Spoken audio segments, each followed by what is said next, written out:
పద్మశ్రీ కిచెన్కు స్వాగతం సుస్వాగతం అండి. నేను చేసే ఐటెం వచ్చేసి గోంగూర చట్నీ అండి. ఇది గోంగూర అండి. దీనికి కావాల్సిన ఐటమ్స్ వచ్చేసి ఉప్పు, పచ్చిమిరపకాయలు, ఉల్లిగడ్డలు, బుడ్డలు వేయించి పెట్టుకున్నానండి. దీన్ని కొంచెమే తీసుకున్నాను చూడండి. అల్లము, ధనియా జీరా పౌడరు, పోపు గింజలు. ఇప్పుడు స్టవ్ ఆన్ చేసుకొని ఆయిల్ వేసుకుందామండి.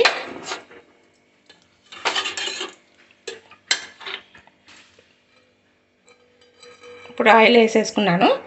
ఇందులో ఫస్ట్ మనం ఆనియన్స్ వేసుకోవాలండి. కొంచెం స్టవ్ పెద్దగా పెట్టుకుందామండి.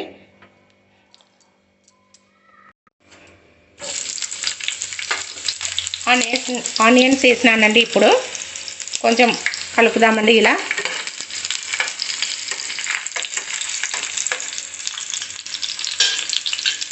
ఈ లోపల పచ్చిమిరపకాయలు వేసినానండి. ఉప్పు, ఇప్పుడే అల్లం ముక్కలు కూడా వేసేస్తానండి. ఇవి కూడా వేగుతాయి కాబట్టి. పచ్చిమిరపకాయలు, అల్లము, ఉప్పు వేసాను చూడండి. ఆనియన్స్ వేసినాను. కొంచెం మగ్గే వరకు అండి. ఇది మగ్గినాక మనం గోంగూర వేసుకోవాల్సిందే.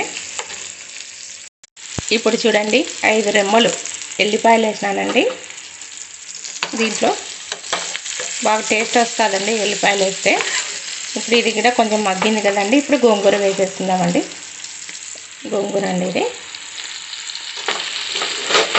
ఇలా గోంగూర అంతా పెట్టేసుకొని మగ్గిస్తామండి. గోంగూర చట్నీ చాలా బాగుంటుంది ఫ్రెండ్స్. మీరు కూడా ఇలానే చేసుకోండి. కొద్దిసేపు ఇలానే ఆయిల్లో మగ్గిద్దామండి. దీనికి మూత పెట్టేసుకుందాము. ఇది మగ్గింటుందండి గోంగూర. ప్లేట్ తీసి చూద్దామండి. చూడండి మగ్గింది, బాగా మగ్గింది కదండి. ఇప్పుడు స్టవ్ ఆఫ్ చేసేసుకుందాము. మిక్సీలోకి మనం తీసి పెట్టుకున్న ధనియా జీరా పౌడర్ అండి ఇది వేసేస్తున్నాను. పల్లీలు కూడా వేసేస్తానండి. దీంట్లో పల్లీలు కూడా వేసేస్తున్నాను. ఇవి రెండు కలిపి మిక్సీకి వేసుకుందాము. గోంగూర చల్లగైనాక మిక్సీకి వేసుకుందామండి. బుడ్డలు, జీరా, ధనియా పౌడర్ పట్టేసానండి. ఇప్పుడు దీంట్లో మిక్సీలోకి గోంగూర వేసుకుందామండి. మగ్గించుకున్న గోంగూర అండి ఇది వేసేసుకుందాము. అంతా వేసేసుకున్నానండి మిక్సీలోకి. ఇప్పుడు చూడండి మొత్తం వేసేసుకున్నాను కదా. ఇప్పుడు మిక్సీ పట్టేసుకుందామండి. దీన్ని మిక్సీ పట్టేసాను చూడండి. ఇప్పుడు మళ్ళీ కడాయి పెట్టుకొని ఆయిల్ వేసేసుకున్నాను. ఇప్పుడు పోపు దినుసులన్నీ వేసేసినాను చూడండి. పోపు దినుసులు వేసినాక మనం దాంట్లో పెట్టేసుకుందాము. తర్వాత పెట్టేసుకుందాము చట్నీలోకి. ఇది కొంచెం వేగాలండి.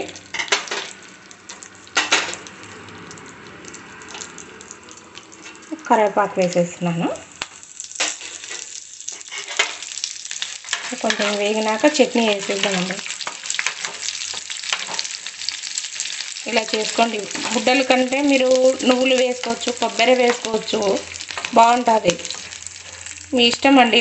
నువ్వులన్నా వేసుకోండి, కొబ్బరిన్నా వేసుకోండి, బుడ్డలన్నా వేసుకోండి. పోపు దినుసులు వేగినాయండి. ఇప్పుడు స్టవ్ బంద్ చేసేసుకుందాము. బంద్ చేసేసుకొని గోంగూర దీంట్లోనే వేసేస్తున్నాం చట్నీ అండి. చట్నీ అండి దీంట్లో వేసేసినాను. ఇప్పుడు కలిపేసుకుందాము. కలిపేసి బాగా ఎంత బాగుంది చూడండి అండి. ప్లేట్లోకి సర్వ్ చేసుకున్నానండి. మా గోంగూర చట్నీ మీకు ఎలాగుంది? బాగుంది కదండి. నచ్చిందండి. లైక్ చేయండి, షేర్ చేయండి, సబ్స్క్రైబ్ చేయండి friends. Thank you watching friends. మర్చిపోవద్దండి సబ్స్క్రైబ్ చేసేకి.